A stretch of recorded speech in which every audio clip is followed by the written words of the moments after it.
This message comes from NPR sponsor Proven Winners Color Choice Shrubs, offering over 50 different selections of North American native shrubs and trees for a landscape that's gentler on the earth. Explore the collection at provenwinnerscolorchoice.com/native shrubs. His speeches have fallen like a wet blanket here. They put to flight all notions of greatness. This government has no constitutional power to involve us of the free states in the turpitude of slavery. As to the politics of Washington, the most striking thing is the absence of personal loyalty to the president. It does not exist. Whoever lived through the next 4 years will see Mr. Lincoln and his administration attacked more bitterly for their pro-slavery truckling than for doing any anti-slavery work. If the president had his wife's will and would use it rightly, our affairs would look much better. Universally an admitted failure, has no will, no courage, no executive capacity. The obscene ape of Illinois is about to be deposed from the Washington Purple, and the White House will echo to his little jokes no more. He is evidently a person of very inferior cast of character, wholly unequal to the crisis. Lincoln himself seems to have no nerve or decision in dealing with great issues.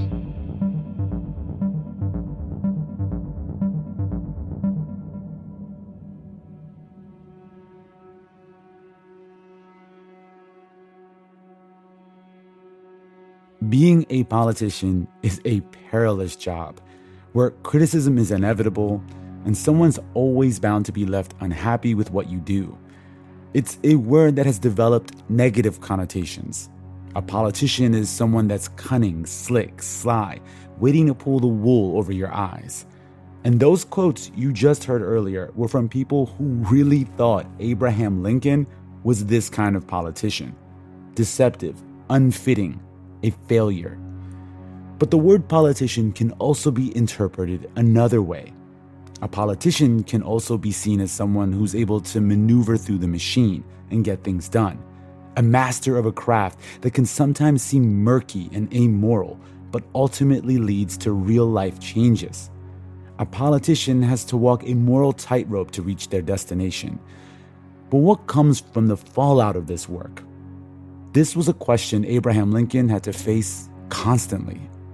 That is what was going to be necessary if we were going to have a democracy that moved in the right direction. You need a majority, most of the time, to move in the right direction.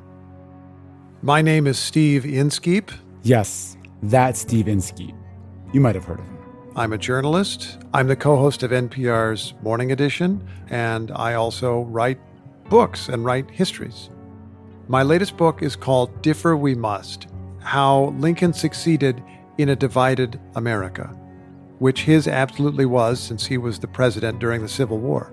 Lincoln's political success looms large in our imaginations. He's the man whose leadership helped end slavery in the United States and kept the Union together.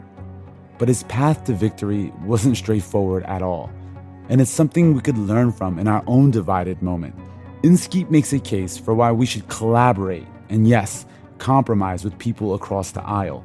Not because it's nice or it's the right thing to do, but because that's what makes our government work. I'm Randa Abdel Fattah. And I'm Ramteen Arablouei. Today on this show, we focus on Abraham Lincoln, the politician, from his early career up to the Emancipation Proclamation, how he used compromise to reach his goal of ending slavery, and who he decided to leave out in order to get it done.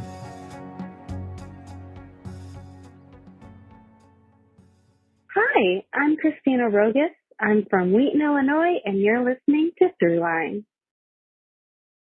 Support for this podcast and the following message come from the Southern Environmental Law Center and its podcast, Broken Ground. If awareness drives environmental action, what happens when traditional news outlets disappear? This season on Broken Ground, meet the environmental storytellers reimagining how people get their news. New episodes available wherever you listen to podcasts.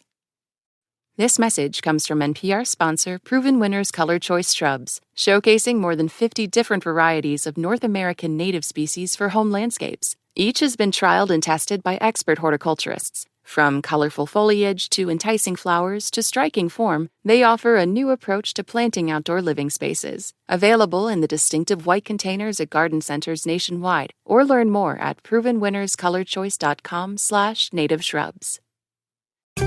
More people voted in the 2020 presidential election than in any other previous race. Will that trend continue in 2024? What factors will influence how people vote and if they'll vote?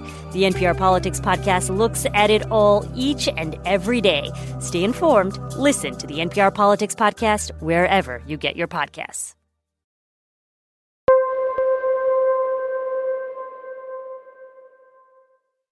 Differ We Must.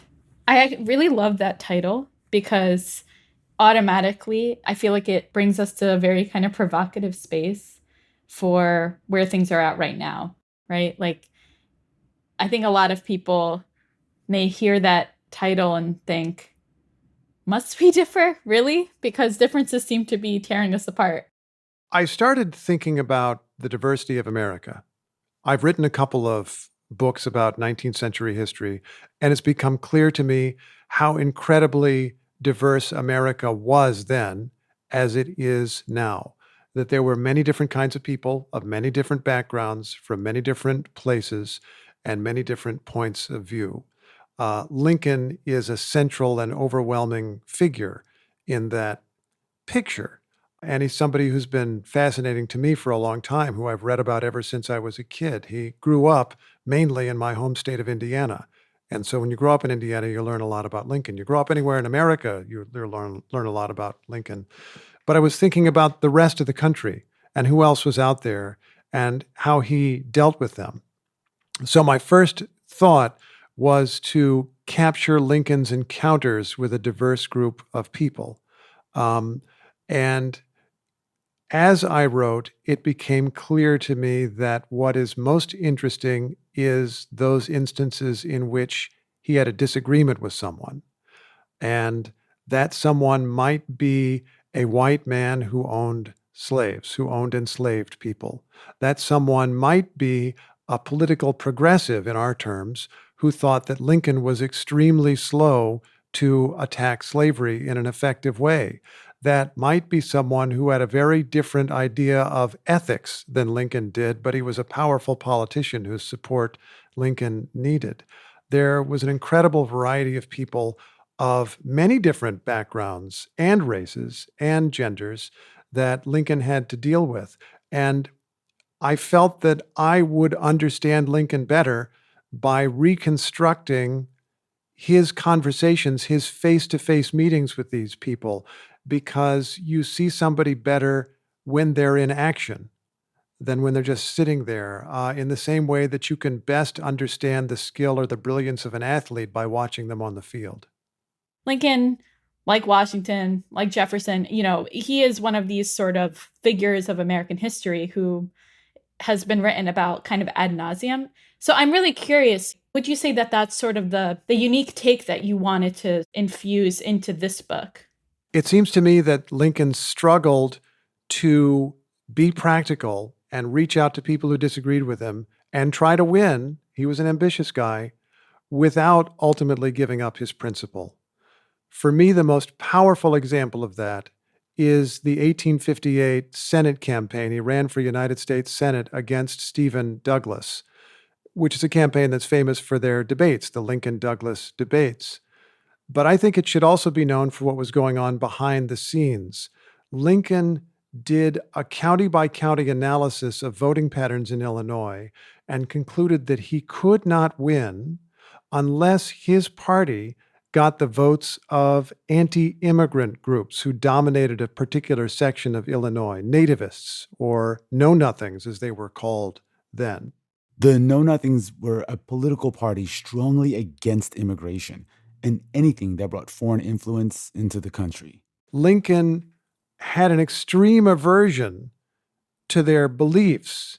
He actually wrote in a letter, if the Know-Nothings get control, I would rather emigrate to some country where they make no pretense of loving liberty, such as Russia, for instance. He really did not like them. But he reached out to a friend of his, Joseph Gillespie, who was a leading nativist and said, "I need you to round up votes for me." And as best I can determine from the record that survives, Lincoln continuously reached out to nativist voters, but appealed to them only based on their common aversion to slavery. He did not pander to them. He did not give them any sign or signal that he was sort of a nativist too. What was it about Lincoln that made him able to kind of hold this line between idealism and practicality? How common was this? I think Lincoln was uniquely equipped to hold conflicting ideas in his head at one time. He thought in what he would see as practical terms. In the end, Lincoln did not succeed in that election. He lost. It seems to me that he might have gotten a little closer to winning had he been willing to pander to the nativists and gained more nativist votes. But he was not, for various personal, moral, and political reasons, not willing to do that. And he did lose that campaign. But he added, as others did, some nativists to the anti-slavery cause, which did prevail 2 years later when Lincoln was nominated by the Republican Party and won the presidency. How's researching and writing this book changed your opinion of Lincoln or your view of him as a historical figure and as a human being, as a person? In writing this, I was forced to confront some of the contradictions of Abraham Lincoln and some of the criticisms of Abraham Lincoln. When you study Americans of this period, you find all kinds of interesting people with interesting and deep opinions.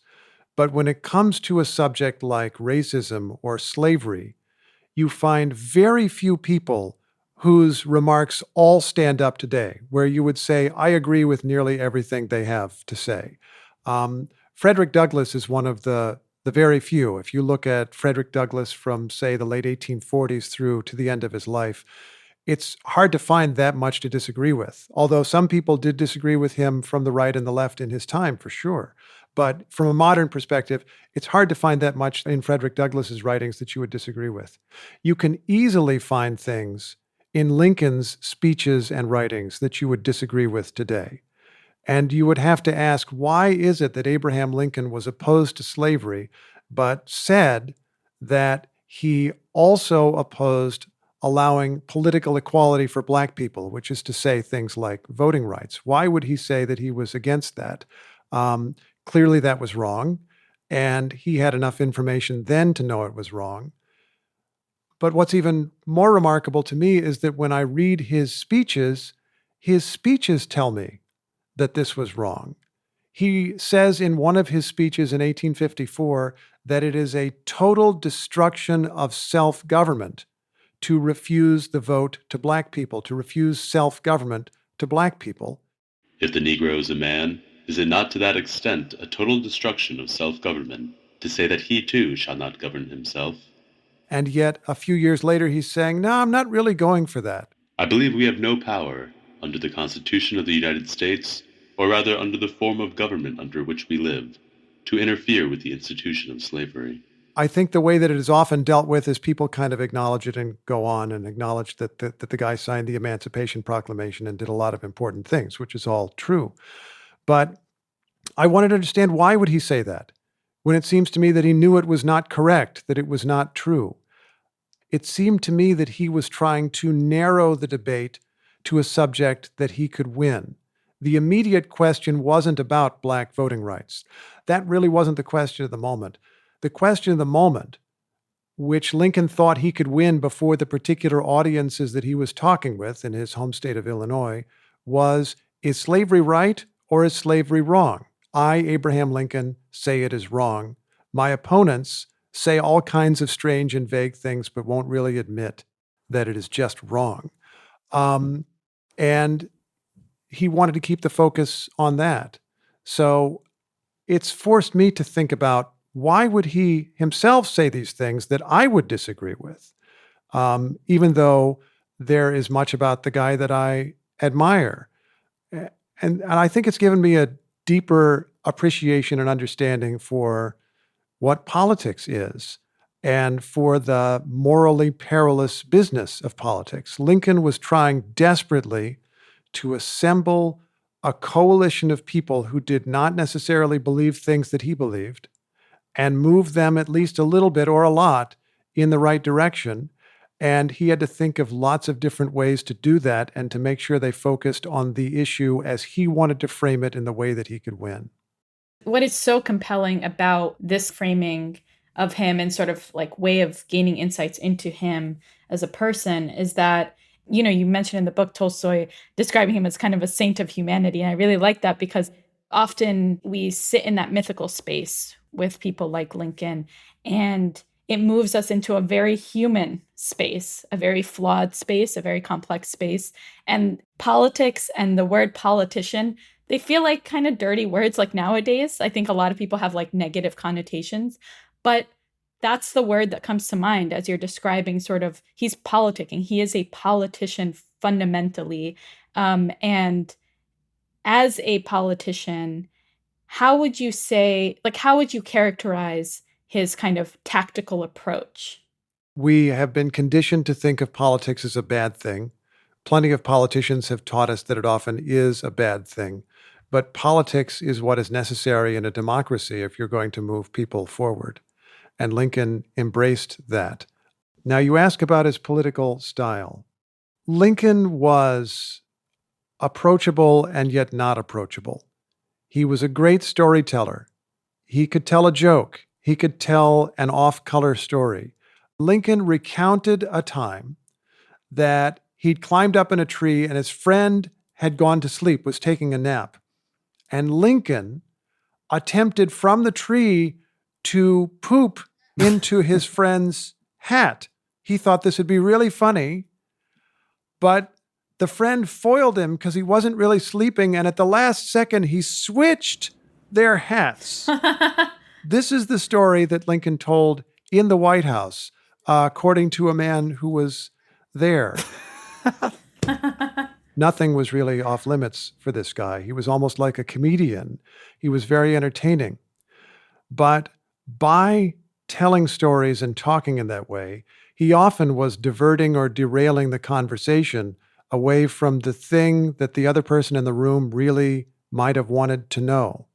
He only wanted to say the thing that would advance the campaign that he was in, and he was comfortable withholding other things, almost to the point of seeming to deceive someone.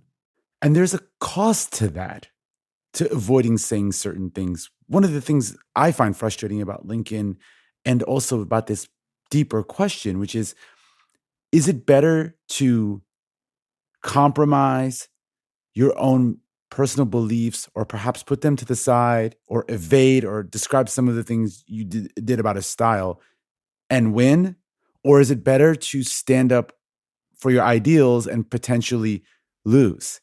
And what would have someone like Frederick Douglass, for example, who often was frustrated with Lincoln, have made of Lincoln's style and that kind of leaning towards doing what you have to do tactically to win versus kind of making a statement?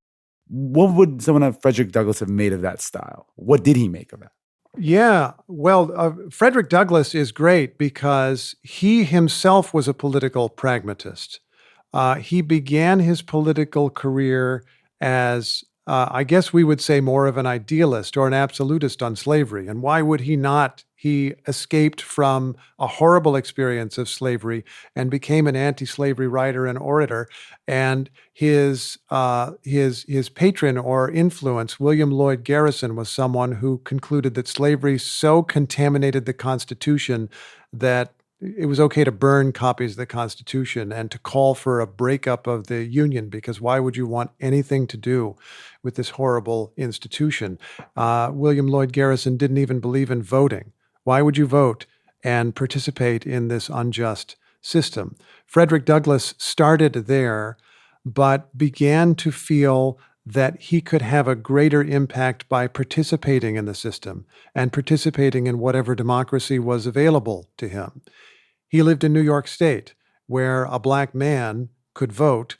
He had to own some property, $250, I think, which is not a requirement that applied to white people. So it was a racist law but it allowed an opening for a black man to vote, and Frederick Douglass voted.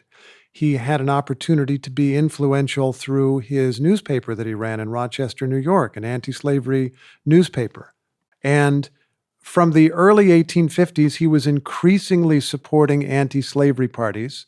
And then in 1856, openly supported the Republican Party, which was not as radical as the parties he had supported in the past. So he went from saying no politics at all to I will participate in politics so long as I'm so long as I'm supporting this third party that favors abolition immediately. And then he went to saying, I'm going to support the Republican Party, which calls for something a little bit less than that or considerably less than that, but I think they can win, and they are an anti-slavery party. I think also what I'm wondering is kind of that the practicality in his tactics. How would that have frustrated someone who was looking for a, kind of an idealistic stand, because these are very intense, real issues he's dealing with? Lincoln frustrated a lot of progressives, or people we would consider progressives, the really strong abolitionists. And we should be clear, the abolitionists were morally right in the argument, 100%. But they disagreed with Lincoln about his tactics. There were a lot of people who considered him to be just too moderate and not inspiring. But there were also abolitionists, and Frederick Douglass is one of them, who got to know Lincoln and seemed to understand just what he was doing. Douglass, I think, is the best example because I think that Douglass always knew that Lincoln was being pragmatic and moving toward the right goal. But I think that Douglass felt a duty at the same time to openly criticize Lincoln for the times that he fell short, because there were times that he did fall short. Coming up, the Lincoln who we often forget. Hi, this is Amy Latka from Indianapolis, Indiana, and you're listening to Throughline from NPR. We just want to take a moment to shout out our Throughline Plus subscribers. Thank you so much for your support. If you don't already know, subscribing to Throughline Plus means you get to listen to our show without any sponsor breaks. And you also get access to special bonus episodes where we take you behind the scenes, introduce you to our amazing producers, and tell you about how we make the show. To get these awesome benefits and support our work here at NPR, head over to plus.npr.org/throughline. This message comes from Wondery. When people think of sports stories, they tend to think of tales of epic on-the-field glory or incredible, against-all-odds comeback stories. But the new podcast, Sports Explains the World, brings you some of the wildest and most surprising sports stories you've never heard. Like the teenager who wrote a Wikipedia page that got a young athlete signed to $1 million deal. Listen to Sports Explains the World on the Wondery app or wherever you get your podcasts. This message comes from NPR sponsor United, the first airline to commit to achieving net zero greenhouse gas emissions by 2050 without depending on traditional carbon offsets. United Airlines. Good leads the way. Start Halloween a little early and learn about ancient mummification, because the oldest mummies in the world are in Chile. Plus, hear about why climate change might be to blame for some of these ancient humans decomposing. That's part of Latinx Heritage Month on Shortwave, wherever you get your podcasts.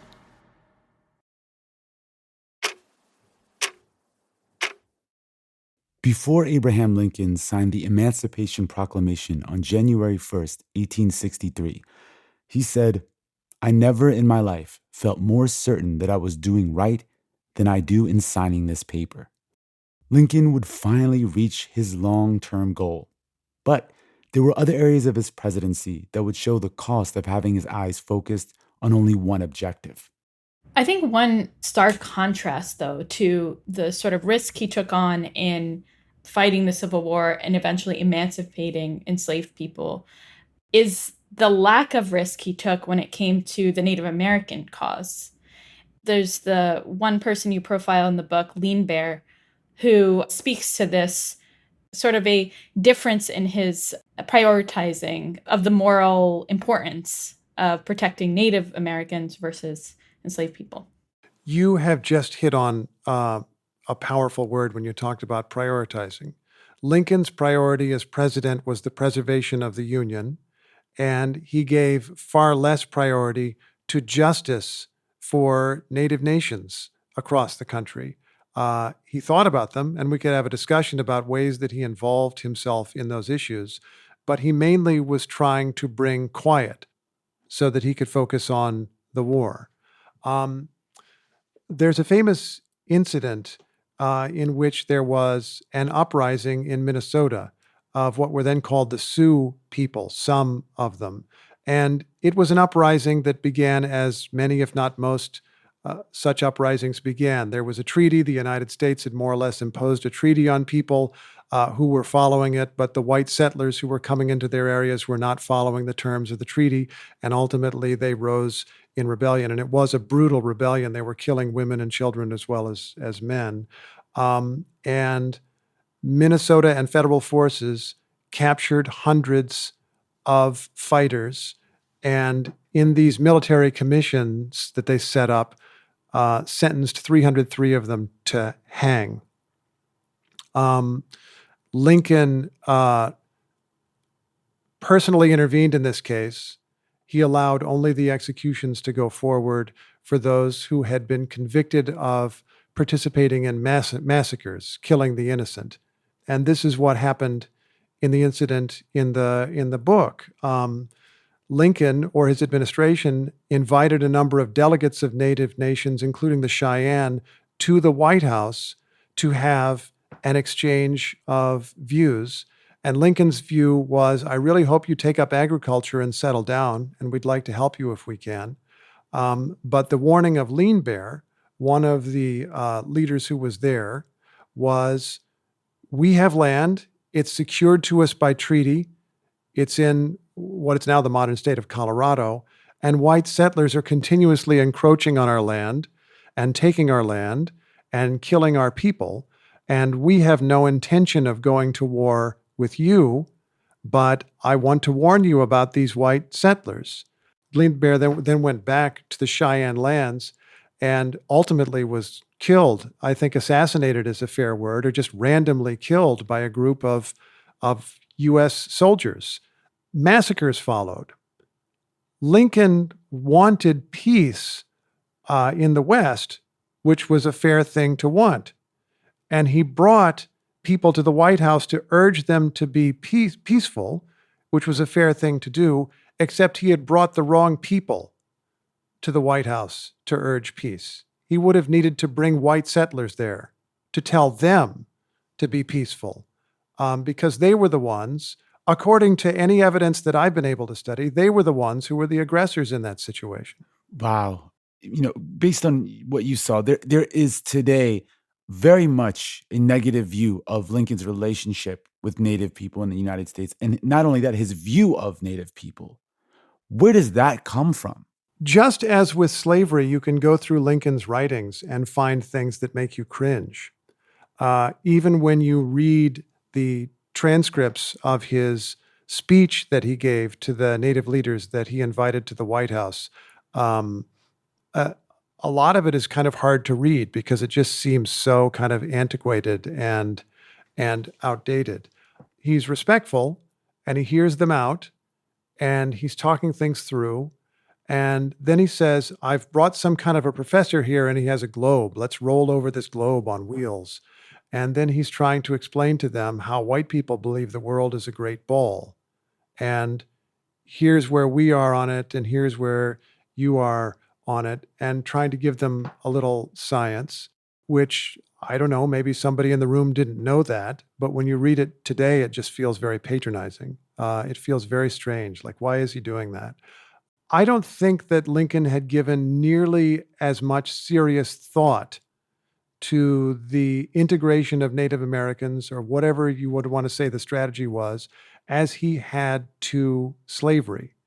I totally hear that. And at the same time, I'm just wondering, was Lincoln unaware of the level of violence that was being carried out, of the kind of true intentions of many of the white settlers that were moving out west?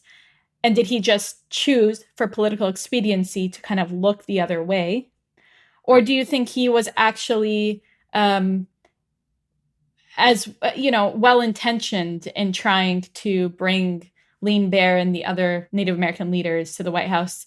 Or was that part of his sort of like, I'm playing both sides here and seeing what's going to kind of like allow me to get more political brownie points?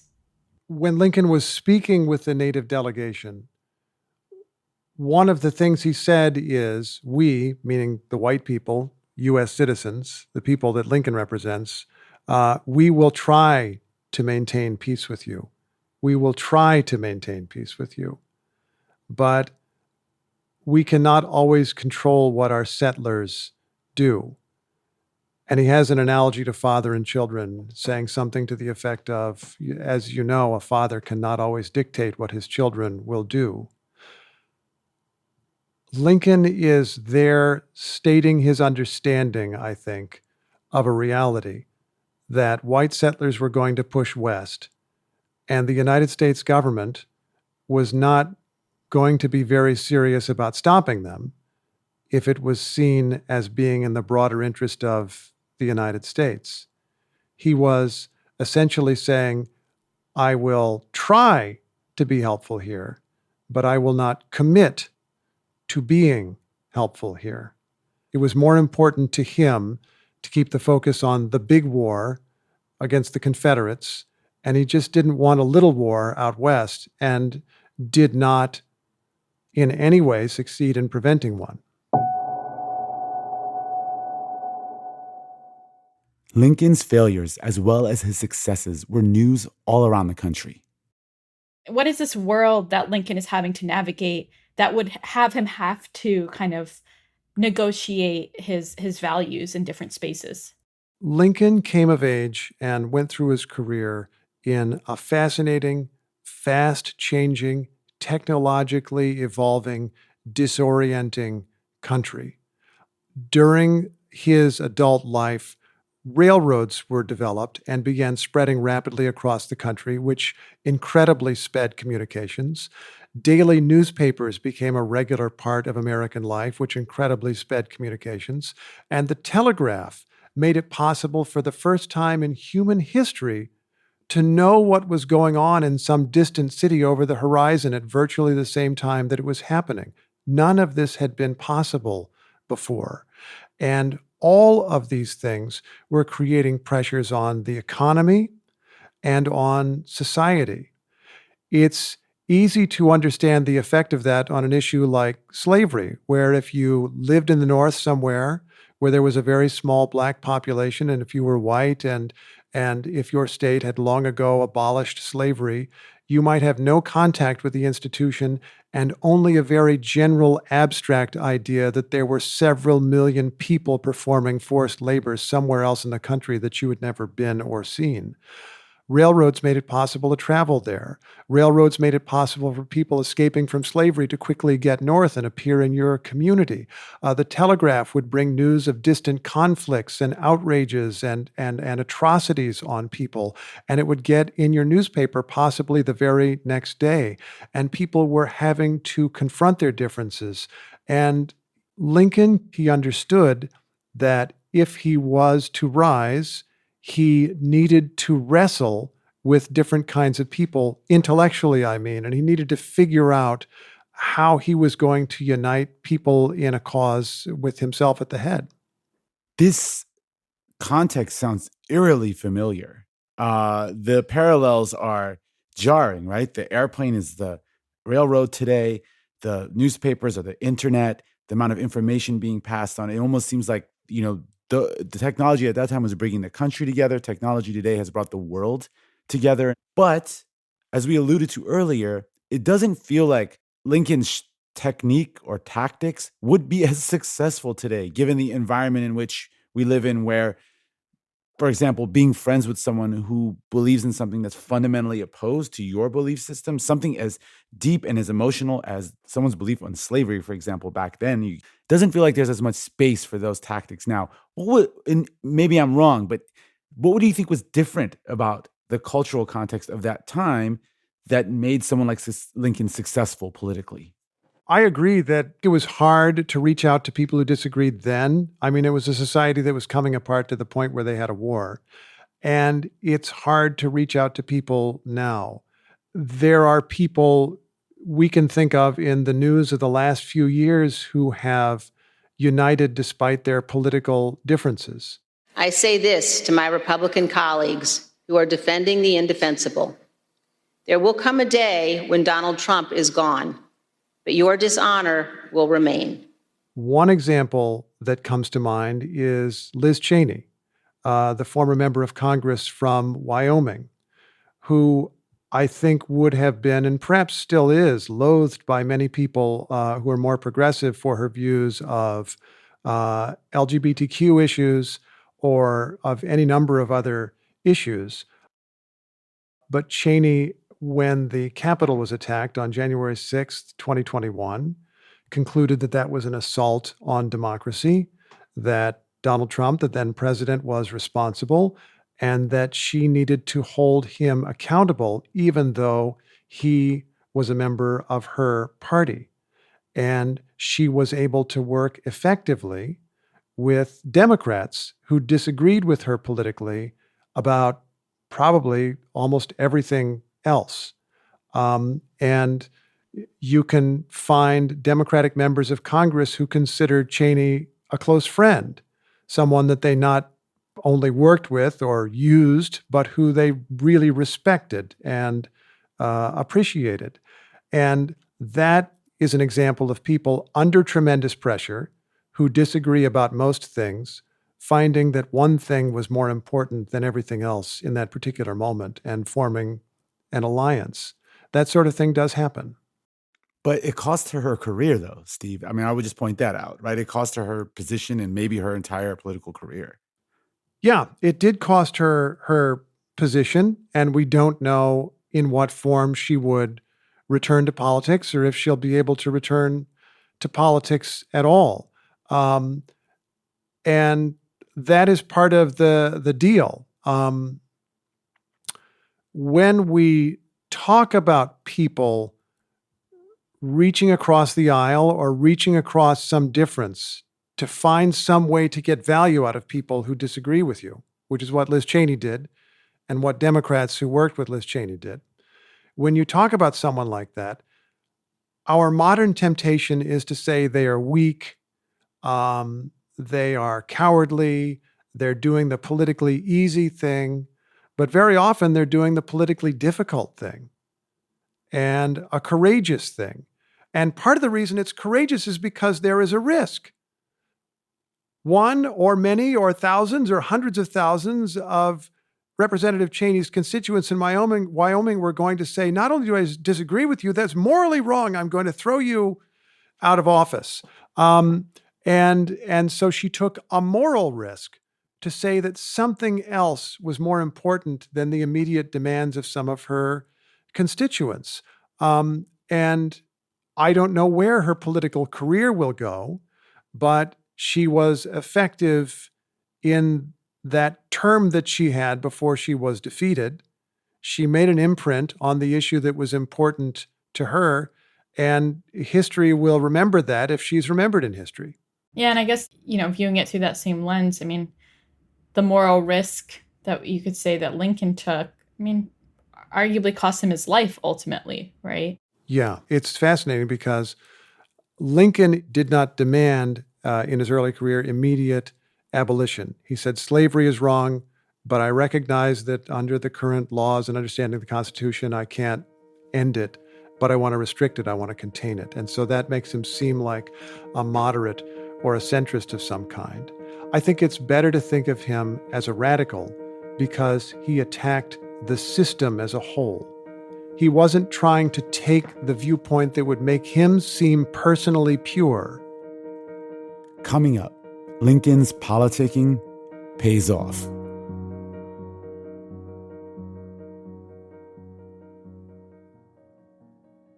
Hi, this is Jack Shaughnessy from Seattle, Washington, and you're listening to Throughline from NPR. This message comes from NPR sponsor Betterment. Confusing eye contact with a mysterious stranger is never chill, but your investing portfolio should be. Betterment is the investing app that lets you be totally chill about your finances. No more thinking about them more than they're thinking about you, because Betterment will be thinking about you and how to optimize your investments. Well, you'll be thinking about that mysterious stranger. Betterment. Be invested and totally chill. Learn more at betterment.com. Investing involves risk. Performance is not guaranteed. This message comes from NPR sponsor Ravensburger. Make time for fun and play with Ravensburger. Level up your next game night or relax with family and friends over the perfect puzzle or immersive board game. Up for a challenge? Test your wits with logic games from their Think Fun brand. A family company since 1883, Ravensburger puzzles and games spark creativity and ignite curiosity. Find family-friendly fun for all ages at Amazon.com.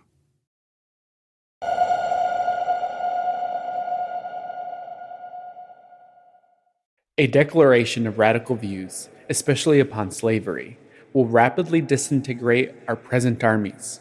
I have written this letter with sincerity towards you and from love for my country. George B. McClellan. It's one thing to disagree with someone, but it's a whole other thing to have to work with someone you also disagree with.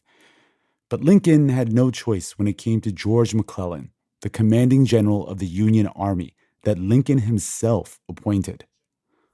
General McClellan, who is one of the most, I think, fascinating characters of the Civil War, and their relationship is just so interesting. I've personally been obsessed with it since Ken Burns' Civil War documentary because I think there's so much there.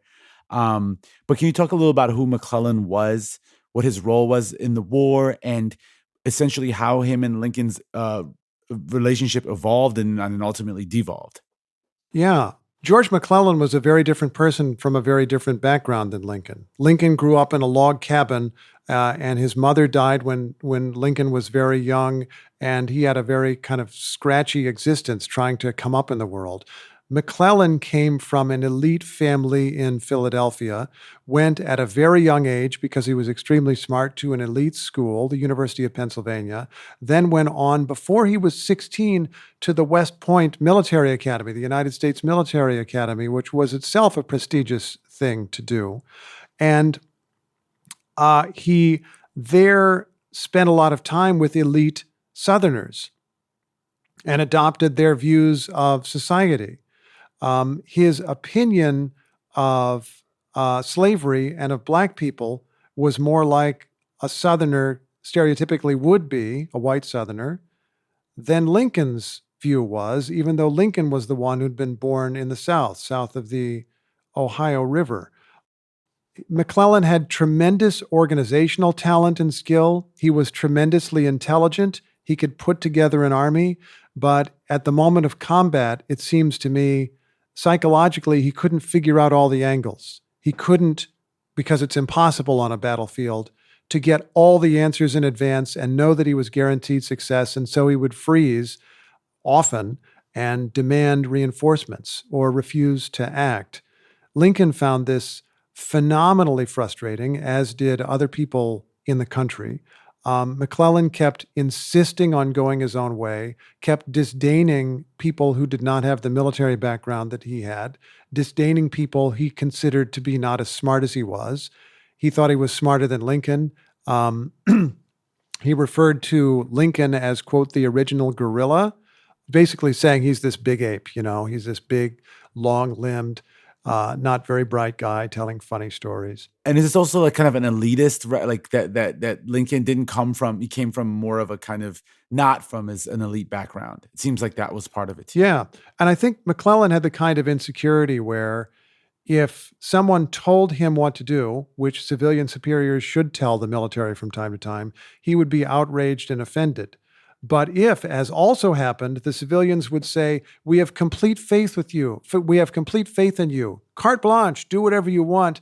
McClellan then was filled with contempt for them because he was a little insecure and maybe he respected them less for respecting him. Well, so what was their relationship like? Like and then how did it end?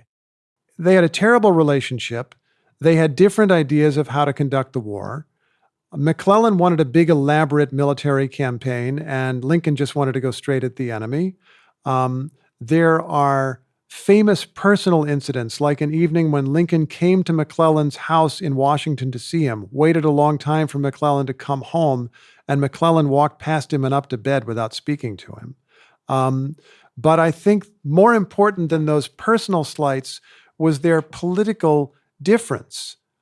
Lincoln believed that slavery was wrong, and McClellan only notionally believed that, didn't really believe that slavery was that wrong. There should be emancipation sometime after the war, but we shouldn't mess with slavery as part of this war.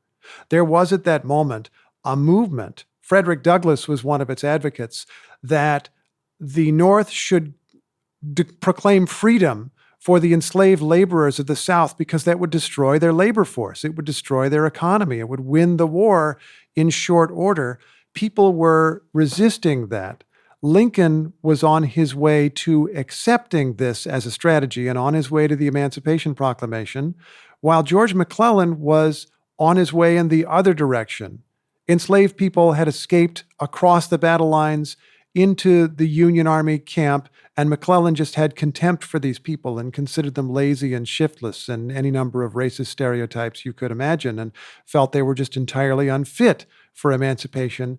And he had a lot of sympathy for the white Southern point of view, and he just didn't want to mess with slavery.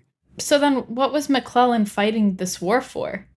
McClellan was fighting for the United States, for the Union, and he was not alone in that. There were several states that practiced slavery that did not secede, that did not join the rebellion. And there are complicated reasons for that. They tended to be states that were farther north and had closer economic links, direct economic links with the North. They had more going on in their economies than just slave labor. But there were also people who believed in the country more than they believed in this particular institution. And McClellan would seem to be such a person. He was very sympathetic with slave owners, but was willing to fight for the United States rather than against it. And Lincoln, despite all of his phenomenal frustrations with this man, ultimately got a very big use out of him. But then ultimately what happens? Lincoln's administration went through all these machinations to remove McClellan from command. It was scary and difficult to do because he was very popular with the troops, and there was genuine fear of mutiny, that the Union Army would turn against its own government if McClellan was removed the wrong way. They finally maneuvered him out of the way, and then the Army immediately lost a battle, a big one. There was chaos, and Lincoln needed somebody to reorganize the Army and decided that the only person with the skill to do it was McClellan. McClellan then did command the army for a short time more and won an important victory at Antietam in Maryland, defeating General Robert E. Lee's army there. I mean, that's a huge victory, arguably one of the key moments of the war, right? Yes. It was a confused and muddled battle with heavy losses on both sides, but Lee was driven back, and that was a victory, and that gave Lincoln the momentum, the right political moment to issue the Emancipation Proclamation. On the first day of January, in the year of our Lord, 1863, all persons held as slaves within any state, or designated part of a state, the people whereof shall then be in rebellion against the United States, shall be then, thenceforward, and forever free. This, to me, is an example of the way that Lincoln ultimately worked. He made use of this very frustrating guy from a very different background who was not in favor of emancipation and managed to make use of him on the way to the Emancipation Proclamation. He got the help he needed out of McClellan to do something that McClellan himself never approved of, so far as I know.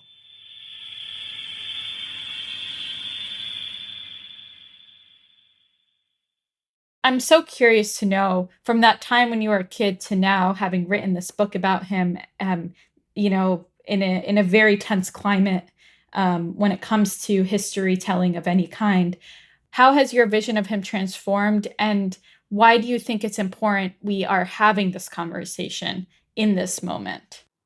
I still admire Lincoln for many of the qualities that I sensed or understood as a kid growing up in Indiana. I admired him for his words, for his skill with words, for his skill with people, for his ability to rise in the world from very modest and difficult circumstances, and for his cleverness, for his sense of humor. I think it's also important to understand the complexities of what he really did, that we would not know his name. History would little note nor long remember him, to use a phrase from Lincoln's Gettysburg Address, if he had not engaged in politics and made some really challenging moral choices, which we also face in different issues today. As participants in a democracy, we face choices all the time over who to support and what makes the most sense and what is the most important thing we can do politically right now and what has to wait. And that doesn't mean it's ever right for any particular issue that should be corrected to wait. It just means we're forced to make the choices, as Lincoln was.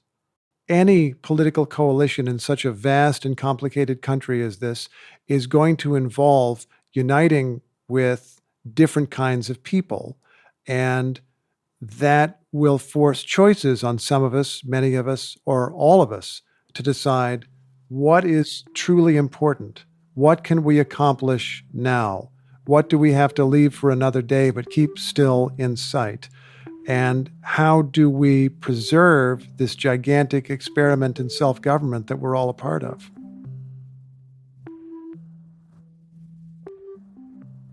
That's it for this week's show. I'm Rand Abdel Fattah. I'm Ramteen Arablouei, and you've been listening to Throughline from NPR.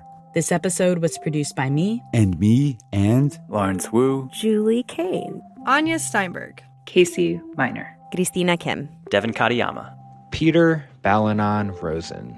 Akshara Ravishankar. Irene Noguchi. Fact-checking for this episode was done by Greta Pittinger. Thanks also to Mary Glendenning. This episode was mixed by Maggie Luthar. Thank you to Johanna Sturgey and Anya Grunman.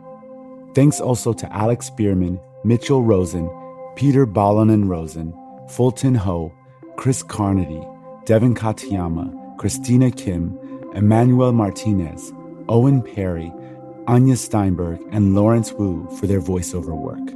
Music was composed by Ramteen and his band Drop Electric, which includes Anya Mizani, Naveed Marvi, Sho Fujiwara. And as always, if you have an idea or like something you heard on the show, please write us at throughline@npr.org. Thanks for listening.